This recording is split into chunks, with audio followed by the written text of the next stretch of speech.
sangat mudah masuk di kepala. Kenapa? Ketika Bapak dan Ibu pernah membaca, pasti ada sesuatu yang tidak klop. Karena misalnya Bapak Ibu sekalian sebelumnya pernah membaca di pekan sebelumnya, pernah membaca di pekan yang lain, balah mungkin pernah membaca di literatur yang lain dan sebagainya. Terus kemudian baca tulisan ini bisa tidak klop, bagus. Akibatnya ketika saya terangkan saat ini mestinya menjadi jawaban. Dan itu salah satu metode dalam belajar adalah bagaimana seseorang itu dibenturkan pada masalah dan kemudian ketika diterangkan maka masalah itu dengan akan sangat mudah masuk di kepala. Ya. Jadi artinya jangan khawatir kalau saya sering atau kadang-kadang juga menyampaikan beberapa bahan yang akan datang begitu. Tidak jarang saya sampaikan itu dan yang akan datang itu biasanya hanya untuk sebagai trigger saja. Ya tidak harus saudara langsung mengerti gitu ya, tetapi eh, apa namanya yang akan datang itu akan menjadi trigger di kepala sebagai sebuah pertanyaan yang nempel. Nah, pada saat diterangkan biasanya sekian persen sudah bisa diterima. Tapi kemudian nanti ketemu lagi masalah yang sama dan kemudian diterangkan lagi. Minimal dalam pengetahuan dan dari pengalaman saya, 3 kali kita terbentur pada masalah yang sama dengan jawaban yang sama mestinya akan nempel di kepala. Jadi artinya ketika sekarang saudara-saudara terbentur pada sebuah pemahaman yang masih berbeda, itu cikal bakal bahwa saudara akan sangat mengerti di sisi itu. Begitu. Jadi jangan khawatir, jangan belum apa-apa sudah mundur, jangan belum apa-apa sudah ngeri, jangan belum apa-apa sudah give up gitu. Tapi sebaliknya di sisi lain jangan belum apa-apa sudah ribut dengan perbedaan. Tenang saja, akan ketemu kebaikan, kebenaran itu di kemudian hari gitu ya. Jangan khawatir.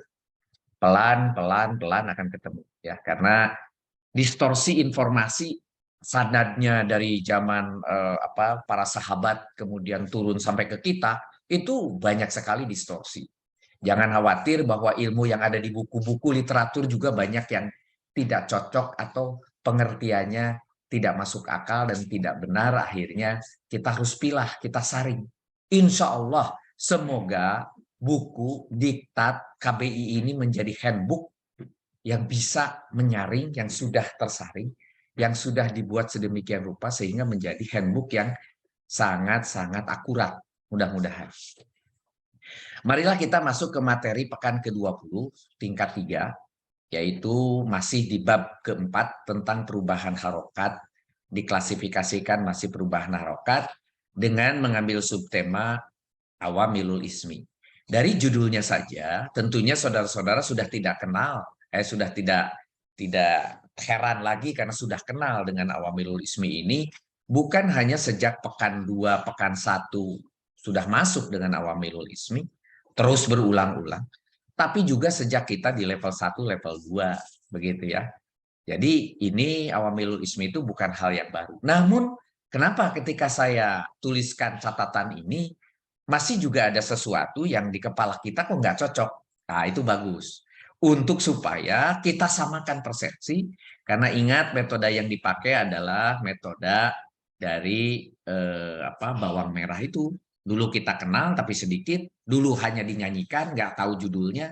Sekarang judulnya pun dibahas, mengapa begitu. Berikutnya bagaimana penerapan judul daripada awamilul ismi dengan aplikasinya, dan terus dibahas sampai kemudian kekecualian-kekecualian yang ditemui dengan namanya awamilul ismi ini. Nah, jadi begitu caranya metode KBI ini akan bertemu lagi dengan penerangan awamilul ismi yang lebih detail di belakang, yang lebih dalam lagi gitu ya. Yang tidak hanya menghafal dengan lagu Bijarin ya, dengan seperti yang suka dinyanyikan di hari-hari ulang tahun begitu. Sekarang di hari-hari ulang tahun kalau ada perkumpulan teman-teman KBI, nah, biasanya lagunya sama-samanya adalah Bijarin begitu. Mari kita lihat informasinya, dan ini informasi ini pun mengulang dari pekan-pekan sebelumnya. Mengapa kok selalu diulang? sebagai connection, sebagai jaringan, sebagai network. Sebelum kita masuk ke yang lebih detail, selalu saya buat koneksinya di mana. Jadi informasi awal adalah koneksinya. Contoh di sini, tentang mabni, diulangi. Adalah kata yang tidak mengalami perubahan pada harokat akhirnya. Ini udah berulang-ulang. Sedangkan mu'rob adalah kata yang dapat mengalami perubahan pada harokat akhirnya. Kita tahu.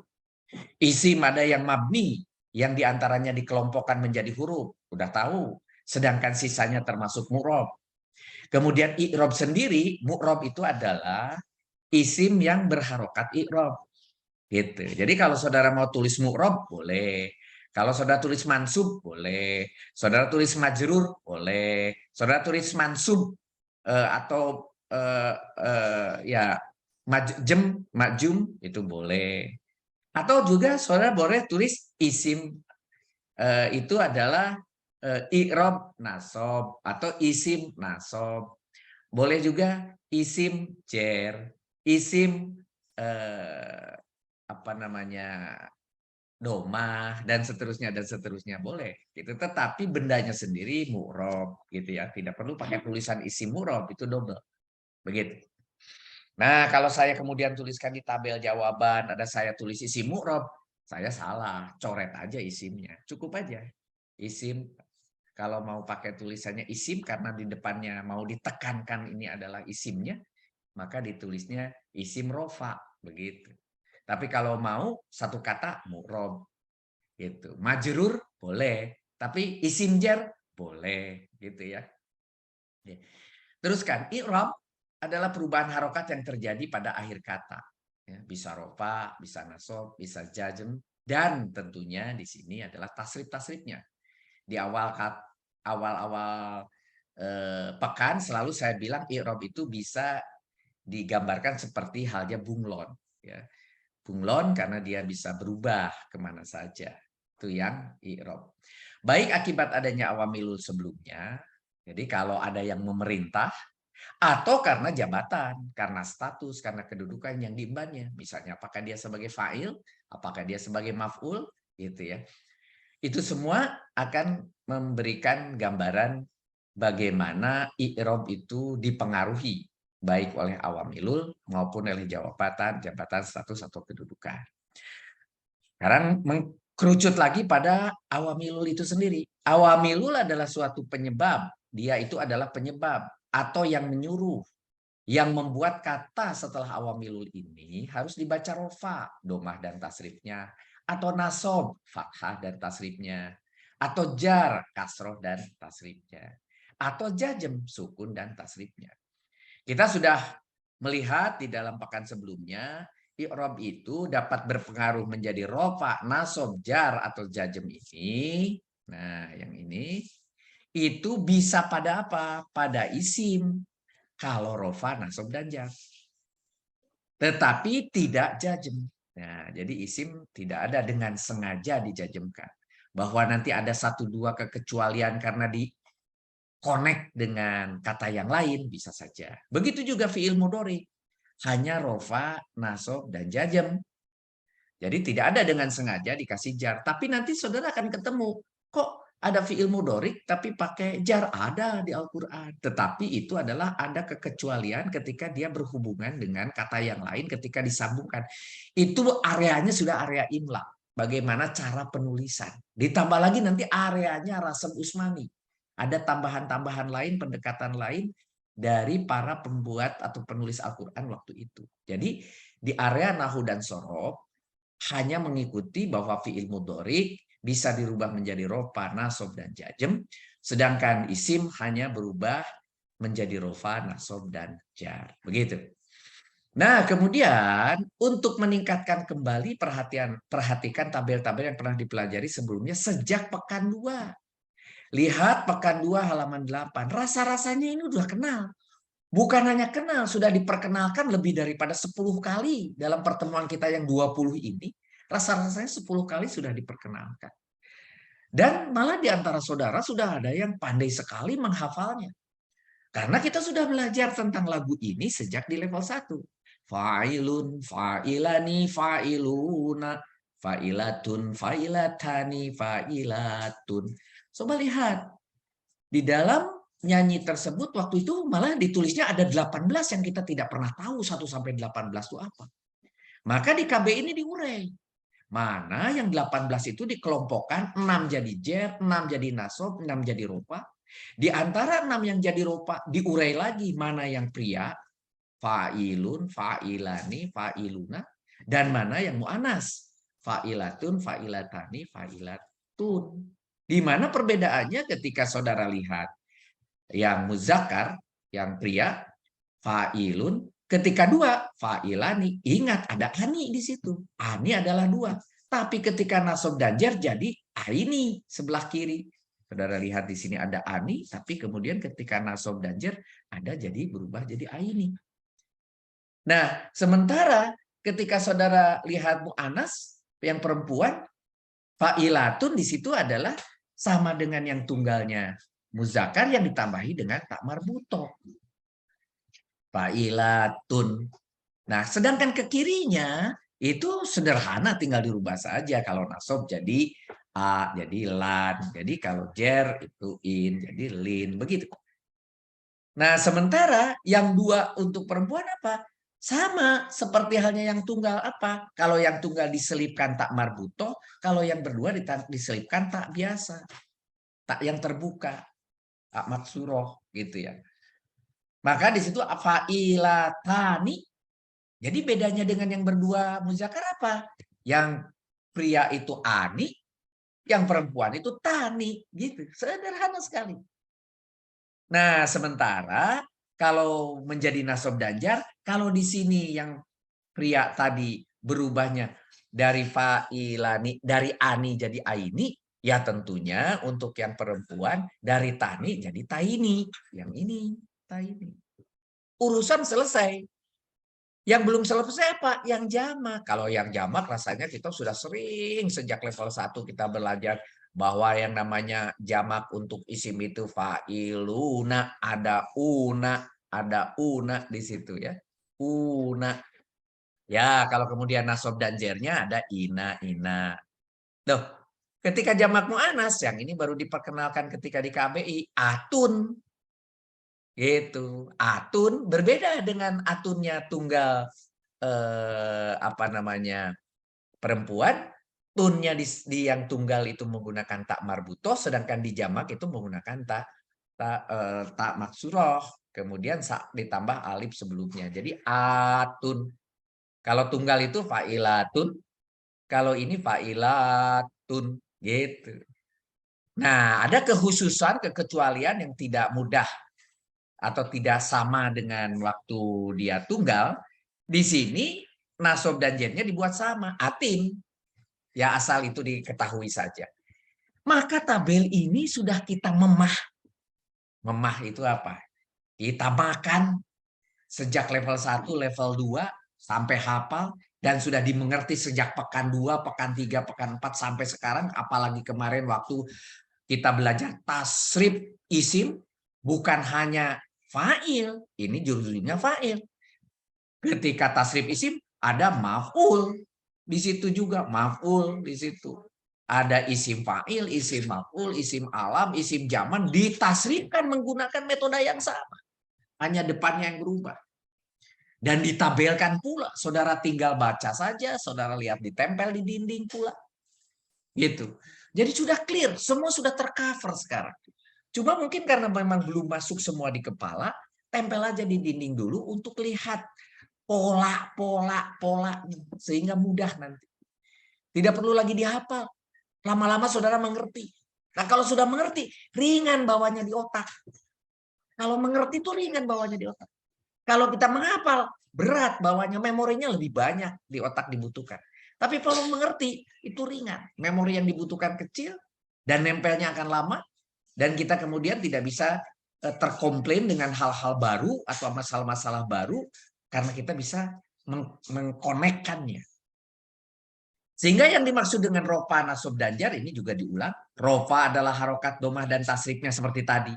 Nasab adalah harokat fathah dan tasrifnya. Jar adalah harokat fathah dan tasrifnya. Kenapa cuma 3? Ya karena kita sekarang berbicara isim. Awamilul ismi itu hanya merubah hanya menjadi nasab dan jar. Yang asalnya isim itu adalah rofa. Gitu. Yang asalnya rofa dan kemudian bisa berubah menjadi nasab dan jar. Begitu. Huruf yang dapat menjadi awamilul ismi itu memerintah perubahan i'rab bagi isim berikutnya. Jadi karena tadi asalnya rofa, isim itu diawali atau dasarnya awalnya adalah rofa, kemudian ketika maf'ul dia dari nasab, makanya kenapa misalnya ada orang komplain dengan masdar kenapa dia tidak pakai rofa, karena memang masdar kebanyakan dia statusnya adalah sebagai maf'ul, sehingga dia ditulisnya pun adalah nasab tulisannya. Gitu. Mari kita lihat. Yang pertama, ini juga lagu yang sering kita dengar, Bijarin. Ya, kita hafal saja. Sekarang kita urai. Bi itu adalah huruf pertama dari kelompok ini. Bi dengan K seperti. Nah, masih ingat? Bi. Jar itu artinya dia mengkasrohkan, dikasrohkan, mengkasrohkan isim berikutnya. Gitu. Jadi di sini terjemahannya bijarin adalah huruf yang menjadi kata depan atau preposition di dalam bahasa Inggris yang dapat mengakibatkan isim sesudahnya beri'rab jar, ya. Jadi kasroh dan tasrifnya. Kenapa saya selalu tulis tasrifnya? Karena ingat tadi, yang jar itu ternyata kalau di dalam isim ada 5 keluarga di bawahnya. Yang ropa juga ada 5 di bawahnya. Ada yang nasab juga 5 di bawahnya selain yang utama. Yang utamanya apa? Jar itu ya kasroh, nasab itu ya fathah, domah itu ya domah, rofa itu ya domah, begitu. Tapi kemudian ada 5 di bawahnya yang sudah dianggap saudara ngerti di kepala ini, yaitu tasrifnya tadi. Ya. Contohnya di sini bi dengan li, untuk, ala, di atas, an, dari. Dalam tulisannya misalnya di Al-Baqarah ayat kedua, bagi orang-orang yang bertakwa. Baginya saya kasih merah, lil muttaqin. Ya. Li-nya adalah bagi, muttaqina orang-orang yang bertakwa. Dari mana muncul orang-orang? Orang-orang itu muncul karena di sini ada ina. Barusan saja sudah saya terangkan. Ina itu adalah pasti dia bukan rofa. Kalau rofa pasti una. Jamaknya itu una. Nah, karena ina berarti ini bukan rofa. Nah, karena bukan rofa, oh iya betul. Karena di depannya ada li, pasti ini adalah jar.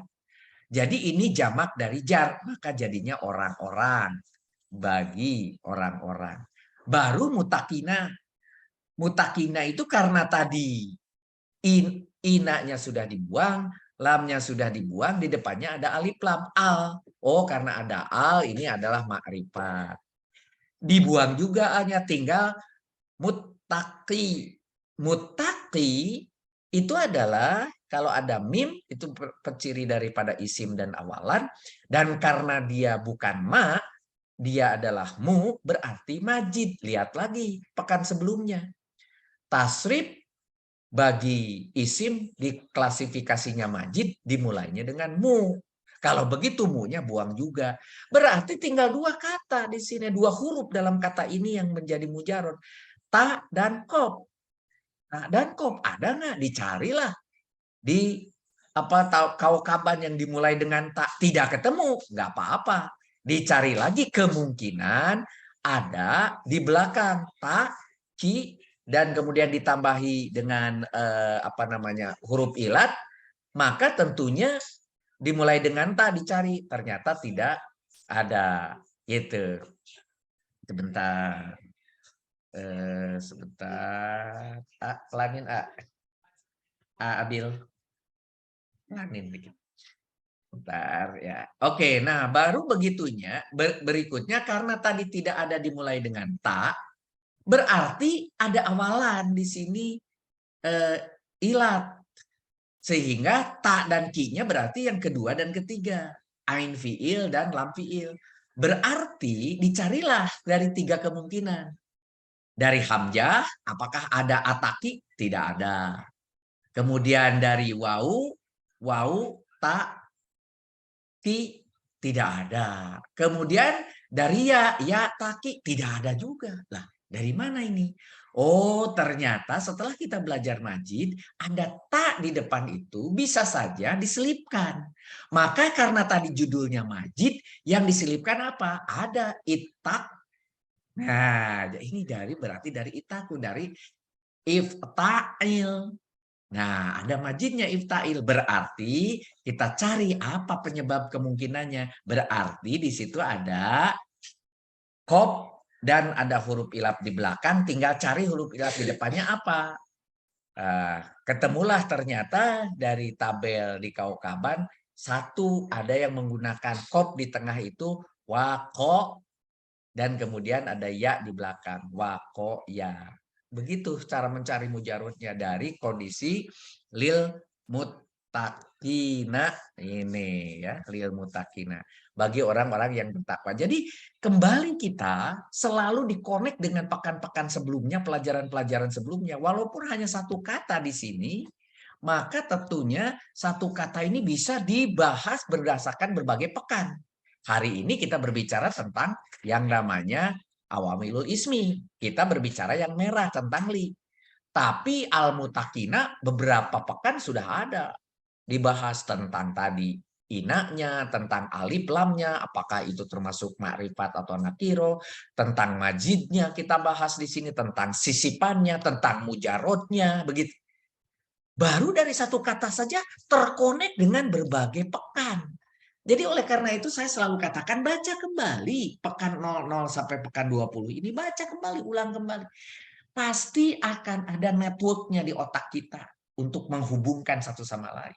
Karena memang dirancang KBI ini metodenya seperti itu. Begitu. Jadi tidak bisa berjalan serial. Ya, kalau serial saudara nunggu 6 tahun untuk bisa sampai selesai. Itu pakai metode serial. Kita tidak pakai metode serial. Kita pakai metode network begitu ya. Contoh yang kedua, bil ghaibi. Sama juga bi-nya itu ada dengan, kepada. Bi itu nanti ada kira-kira 30 makna. Nah, di kita disebut bi dengan gitu aja. Padahal sebetulnya nanti bisa jadi dengan, bisa kepada, bisa untuk, bisa juga kosam, apa namanya, sumpah dan sebagainya. Macam-macam. Bil ghaibi, jadi di situ dari al ghaibu, ada alif lamnya dibuang, jadi tinggal goibun. Tapi kenapa ini jadi goibi? Karena ada alif lam maka tidak boleh tanwin. Al goibu, karena sekarang ada bi menjadi kasroh, jadi al goibi. Begitu urut-urutannya. Dengan kepada yang goib, begitu. La roiba fihi, ini juga masih di apa Al-Baqarah kedua. La roiba fihi, tidak ada keraguan di fi-nya itu, di dalam atau padanya, atau pada atau di dalam. Nanti di dalam menterjemah akan bisa kita ubah terjemahnya tidak persis seperti yang tertulis di dalam tabel-tabel kolom 1 sampai 26 ya. Karena ada makna-makna lain. Untuk sementara cukup dengan menghafal yang sudah saudara hafal, bi dengan ka seperti lila, untuk ini kita lakukan dengan bahasa tamyiz. Tapi nanti di kelas lain kalau saudara belajar dari ustadz yang lain, lagunya sudah beda, cara menghafalnya sudah beda. Nanti kalau di pesantren nadomnya sudah beda lagi, tidak apa-apa. Bebas saja, ini tidak ada aturannya. Kita aja kalau di kelas saya zaman dahulu ini dinyanyikan seperti My Way, lagu My Way. Dilakukan seperti lagu Embun Pagi. Sesuai dengan apa yang kita tahu, intonasi, not dan sebagainya, kita boleh pakai, boleh. Ya. Contohnya dong, Prof. Yang My Way. Waduh, nanti kelamaan saya lagi bawai dulu di sini. Ya, jadi ini saudara lihat kembali saja ya. Bi dengan, ka seperti, li untuk, la. Ini li, la juga sama. Nanti banyak ketemu. Bukan hanya untuk bijarin. Saudara lihat aja lagi nanti akan ada la penegasan atau la taukid, kemudian ada nafi juga dan sebagainya dan sebagainya ya. Ila kepada, ala di atas, min dari, tapi di atas dalam hal ini bukan di atasnya seperti nanti fauko, Itu nanti berbeda artinya di atasnya fauko dengan di atasnya ala. Karena di sini bisa saja diterjemahkan menjadi bukan ala seperti secara fisik gitu ya. Min dari juga sama ya, min fi an kata sehingga juga sama bitawa ini tiga ini juga bi di sini dengan yang nomor K dengan bi yang A tulisannya sama tapi nanti maknanya berbeda. Di bi yang di takwa yang ini nanti masuknya ke kosam, ke sumpah ya, ke sumpah. Begitu juga yang kedua karena rofa'u nasoba. Ini sudah hafal baik isinya maupun judulnya karena rofa'u nasoba. Malah saudara hafalnya nomornya. Mohon kepada saudara-saudara sekalian mulai buang nomor. Mulai yang ingat adalah judulnya karena rofa'u nasoba. Karena dengan kita ingat judulnya, kita akan mudah menggunakannya pada saat kita mentarkib. Karena rofa'u nasoba. Setelah karena di sini ada rofa, kemudian diikuti dengan nasob. Begitu rofa, nasob. Jadi setelah karena diikuti rofa, nasob. Kalau ada dua isim. Kalau ada satu isim, ya rofa saja. Jangan dipaksakan cari mana nasobnya. Ya isimnya cuma satu, ya sudah rofa saja. Gitu ya. Kalau isimnya ada dua, ada rofa dan ada nasob. Begitu. Jadi nomor duanya buang di kepala sekarang. Karena rofa'o nasuba. Karena rofa'o nasoba itu ada kana dan laisa. Ada dua. Gitu ya. Karena untuk yang positif, laisa untuk yang negatif. Kata negatif. Itu aja. Gitu. Dan untuk kana ini nanti menarik. Karena kana ini nanti banyak sekali aturan-aturannya. Karena kadang-kadang dia sebagai fiil fa'il, karena dia sebagai isim. Kemudian karena kadang-kadang diterjemahkan, kadang-kadang tidak perlu diterjemahkan, kadang-kadang dibuang. Karena dipakai artinya adalah, karena kadang-kadang adalahnya dibuang, tetapi domir yang dipakai. Kalau karena berarti huwa, kalau kuntum berarti antum yang dipakai, dan sebagainya. Gitu ya. Nah, oleh karena itu sebagai contoh di sini, wa qad kana fariqun minhum. Saudara lihat di sini, wa qad dan sungguh atau dan sorry, qad itu di bawah ada penjelasannya diterjemahkan di dalam sebentar nggak ada di sini. Diterjemahkan di sini dengan dua kata ini menjadi, saya erase dulu, sedangkan. Nah, padahal terjemahannya bukan begitu. Ya. Dan sungguh gitu karena kan huwa di situ adalah, berarti dia adalah. Di sini tidak muncul sama sekali di dalam terjemahan. Tidak perlu karena kehadiran karena dibutuhkan karena setelah qad harus ada fiil. Sementara yang mau dijelaskan farikun minhum. Farikun itu adalah segolongan, ini yang mau dijelaskan. Kemudian minhum dari mereka. Yang mau dijelaskan itu adalah farinkum. Ya. Farikun segolongan dari mereka. Setelah kana ada rofa. Minhum di sini statusnya sebagai nasob walaupun itu dimulai dengan huruf mabni min gitu ya. Farikum minhum segolongan dari mereka. Karena rofa'u nasoba. Tetapi kananya sendiri tidak dipakai. Huwanya tidak dipakai. Adalahnya juga tidak dipakai. Seperti itu.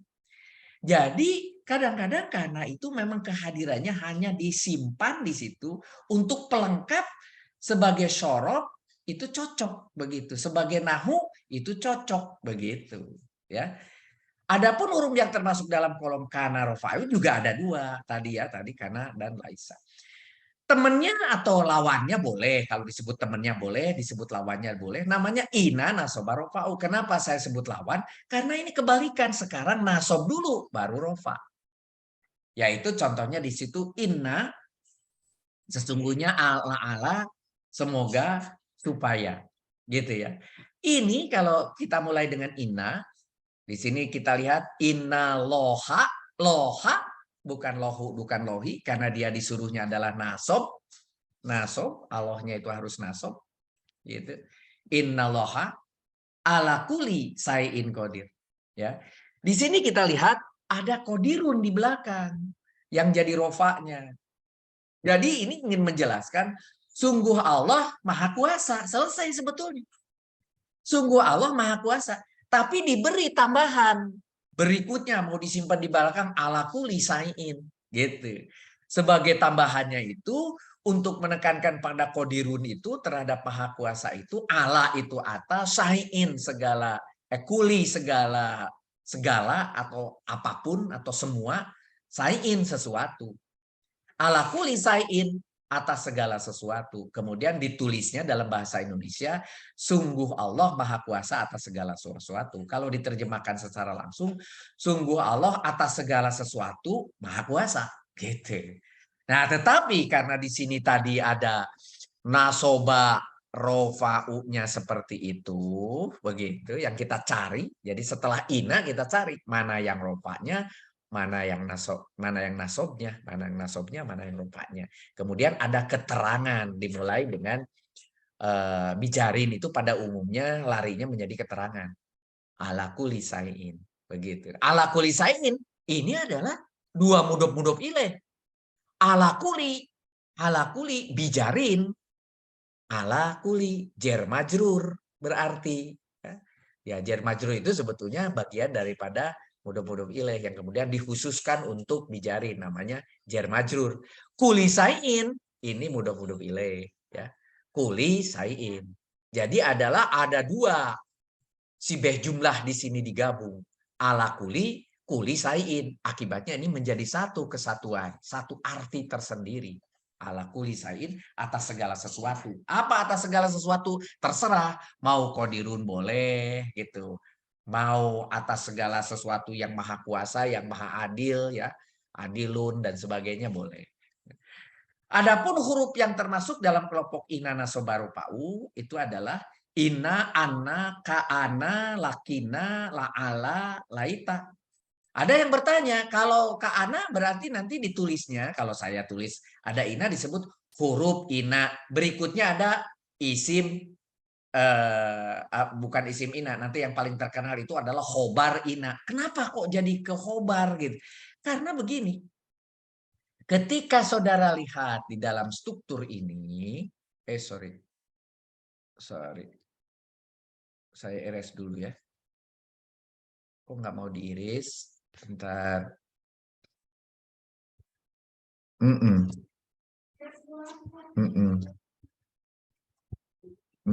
Nggak mau diiris ya. Kadang-kadang begitu. Biarin aja.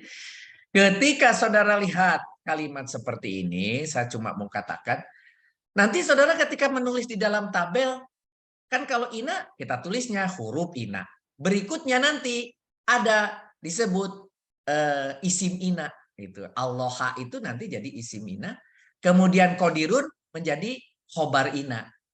Nah, sebetulnya boleh juga bukan isim ina, ditulisnya di situ adalah menjadi mubtada ina dan khobar ina. Bisa juga karena Allah itu menjadi mubtadanya, qadirun menjadi khobarnya. Begitu, ya. Nah, tetapi karena khobar itu mubtada itu standarnya harus rofa dua-duanya. Mubtada khobar, kemudian apa namanya? Mubtada rofa, khobar juga rofa. Untuk ina maka disebutnya di situ bukan khobar ina, tetapi isim ina. Karena isim ina itu dia nasob. Begitu juga ketika karena rofa'o nasoba, begitu ya. Maka yang terakhirnya itu disebut juga sebagai ada bukan hanya khobar saja, tetapi adalah khobar kana, begitu. Walaupun karena dia adalah nasob ya bukan rofa, begitu. Ya. Nanti ada lagi satu namanya donna. Donna itu dua-duanya nasob. Gitu. Kalau tadi ada rofa nasoba, yang ini nasoba rofa, ada juga yang nasob ada juga. Nah, terus kemudian ada yang rofa ada, yaitu mubtada khobar yang normal. Tidak perlu pakai awamilul, itu sudah begitu seharusnya. Begitu ya. Nah, bagaimana yang keempat? La, nasoba, linakiro, apa pula ini? Gitu ya. La itu ada kelompok la. Astagfirullah. Nih kalau sudah begini.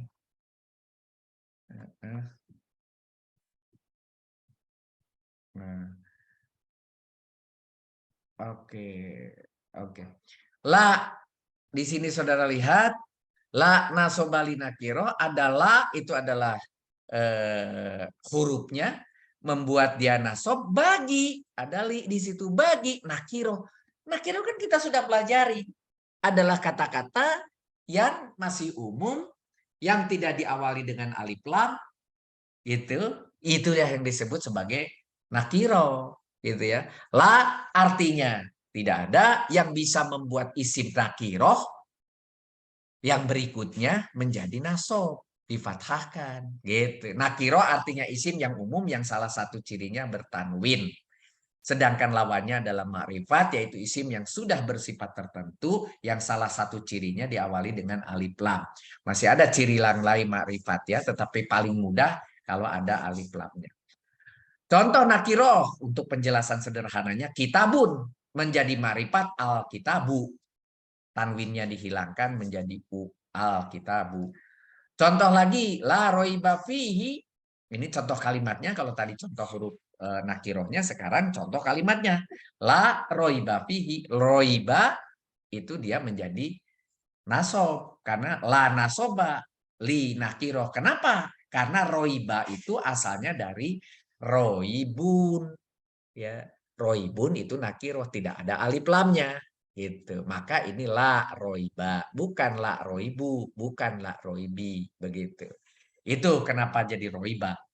Adapun huruf yang termasuk dalam kelompok la nasobali nakiroh, masa saudara nggak hafal-hafal sih? Satu biji la, itu satu kelompok la, roiba pihi itu dari la-nya itu Allah la.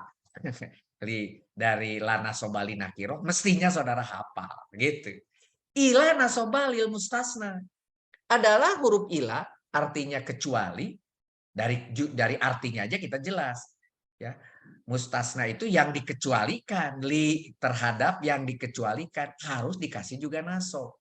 Yang bisa menjadikan isim mustasna berirob nasob, fathah dan tasrifnya. Terus yang bertanya apa itu mustasna? Allah nggak usah didefinisikan. Setelah ila disebut mustasna udah aja gitu paling gampang gitu. Yang dikecualikan kalau definisikan oleh huruf istisna sebelumnya ya gitu. Naja contoh di sini najaha al auladu ila halian. Nah, di sini ya. Telah lulus anak itu karena ini anak najaha itu ya. Kemudian dia sebagai fa'il berarti yang telah lulus itu si anak itu si al-waladu atau anak itu telah lulus ila kecuali ali, tapi alinya harus pakai nasob. Ila aliyan, bukan aliyun, bukan aliyin, begitu. Ila adalah huruf istisna. Juga ada di kolom ke-12. Ya, di kolom ke-12 ada ila, ada. Istisna juga mengakibatkan di belakang mustasna juga. Tetapi kalau ada ila yang kemudian nakiroh, maka dia harus nasob. Kalau ila di 12 tidak menasobkan, begitu ya. Contoh di sini yang menasobkan misalnya di Al-Baqarah ayat ke-9. Illa anfusahum. Illa anfusahum. Anfusahum, anfusa yang saudara lihat. Jangan lihat humnya. Karena anfusahum adalah mudhof ilaih. Nakiroh domir. Ya, anfusa hum. Anfusa hum itu adalah dua kata yang digabungkan menjadi mudhof ilaih, menjadi kata majemuk kalau bahasa kita. Nah, jadi yang harus kita lihat anfusanya. Yang kata pertamanya anfusa, ila anfusa. Anfusanya itu adalah nasob ya. Dirinya itu harus nasob karena di depan ada ila kecuali ya. Nah, adapun huruf yang termasuk dalam kelompok ila juga harus hafal, saudara. Ila itu kecuali cuma satu. Dan yang terakhir adalah ya nasoba lil mudhof. Ya itu berikutnya nasob setelah atau bagi yang mudhof. tadi saya katakan, karena sudah berkali-kali juga saya bahas di depan, walaupun mudhof ilaih akan dibahas dengan detail di belakang, tapi sebelum-sebelumnya sering kita bahas mudhof ilaih itu yang bisa mengubah isi mudhof menjadi nasab atau fathah. Mudhof adalah isim pertama yang merupakan bagian dari mudhof ilaih. Jadi ketika ada dua kata tadi contohnya, misalnya di sini anfusahum tadi, anfusa itu kita sebut sebagai mudhof ya. Kalau di depannya ketemu ya, maka itu harus menjadi nasab gitu. Mudhof ilaih itu yaitu bagian daripada sibeh jumlah atau unsur kalam yang menggabungkan dua buah kata menjadi atau satu kata baru yang memiliki makna baru yang disebut juga kata majemuk. Gitu. Kata pertama disebut mudhof dan kata keduanya disebut mudhof ilaih. Contoh mudhof ilaih ini hanya contoh saja, tidak menjelaskan tentang ya nasobalil mudhof, tapi saya sedang menjelaskan tentang apa itu mudhofnya supaya tidak salah. Yang disebut mudhof di sini innallaha ala kulli syai'in qadir. Tadi yang qadirun ya. Innallaha ala kulli syai'in qadir. Tadi sudah dibahas ketika kita bercerita ina kemudian mengakibatkan nasab, kemudian mengakibatkan rofa. Innallaha ala kulli syai'in qadir. Saya hanya ingin menjelaskan di sini apa itu mudhof ilaih. Contohnya kulli syai'in. Kuli itu dari kulun, kemudian karena mudhof itu tidak boleh tanwin menjadi kulu. Tetapi karena di depannya ada ala, ada bijarin menjadi kuli. Selesai urusan mudhof. Bagaimana dengan mudhof ilaih? Mudhof ilaih harus tanwin. Ya, saiun itu berubah sekarang menjadi sayin sehingga menjadi kuli sayin adalah sebuah mudhof ilaih. Sesungguhnya Allah Maha Kuasa atas segala sesuatu. Kuli sayin itu adalah kuli itu segala, kemudian sayin sesuatu. Begitu. Kuli itu mudhof, sayin adalah mudhof ilaih. Jadi contohnya lagi ya bani Israila ya itu adalah wahai. Kemudian setelah ya itu adalah rofa, tetapi kemudian karena dia sebagai mudhof ilaih dari Bani Israel, maka dia harus menjadi nasab. Maka jadilah Bani Israila. Israila itu adalah mudhof ilaihnya. Tapi kenapa bukan Israili? Karena Israila adalah isim ghairu munsharif, adalah nama yang termasuk isim nama yang isim ghairu munsharif, sehingga ketika dia harus kasroh dia justru ditulisnya fathah ya, i'rabnya fathah, Israila. Nah, sekarang kalau bagaimana dengan bani? Ya, kalau bani itu adalah dia harusnya fathah, tetapi fathahnya ada di iya, bukan di ni-nya. Bani ya. Tapi karena ini dihubungkan dengan bagian depannya secara imla, bani itu ya-nya itu di dalam ilmu nahwu sorof tidak boleh dipakaikan harokat, tidak boleh jadi bani ya gitu, tidak boleh ya, ya-nya itu kemudian dihilangkan. Nah, karena dihilangkan, kemudian di situ ada yang menuliskannya pakai iya disukun, ada juga yang menuliskannya kalau tidak disambung dengan belakangnya, maka dikasih juga alif pendek atau maksuroh di situ ya. Oke, ada atau bahasa kemarin pekan lalu saya menjelaskan ini termasuk bagian daripada mu'rob tetapi yang dikira-kira. Masih ingat cerita Mustafa? Masih ingat cerita Hudan yang kemudian ada alif maksuroh yang dia sebetulnya boleh dianggap sebagai rofa, dianggap sebagai nasab, dan dianggap sebagai kasroh. Cuma tidak kelihatan tiga-tiganya gitu karena dia adalah nakis ya. Dia adalah nakis. Dia berakhiran dari ilat. Adapun huruf yang termasuk dalam kelompok ya nasobalil mudhof diantaranya ini juga harus dihafal. Ya gitu ya. Wahai cuma satu gitu yang termasuk kelompok ya nasoba lil mudhof. Jadi dari keenam ini kalau sudah mengerti menjadi gampang. Ya nasoba lil mudhof tidak perlu dihafal lagi. Ila nasoba lil musnasna, la nasoba lil nakiro. Kenapa? Ina nasoba rofau. Kenapa? Dari mulai 3 dari mulai ina, semua dimulainya dari nasob. Ina nasoba, lana soba, ilana soba, yana soba. Loh, kalau begitu yang ropanya ini kana. Yang nomor 2, kana rofa una soba. Belakangnya nggak usah diingat, pasti berbeda. Kalau rofa ya nasob berikutnya tidak buat sama. Kalau sama kan mutada hobar. Nah, sedangkan yang pertama ini lebih spesifik lagi, khusus untuk yang pertama, untuk jar. Gampang sekali kalau saudara sudah mengerti. Tidak dihafal pun tidak apa-apa, tapi mengerti. Begitu. Nah, dari 6 ini, saudara sudah mengerti, maka dicoba di latihan. Tuh, mari kita latihannya, lihat.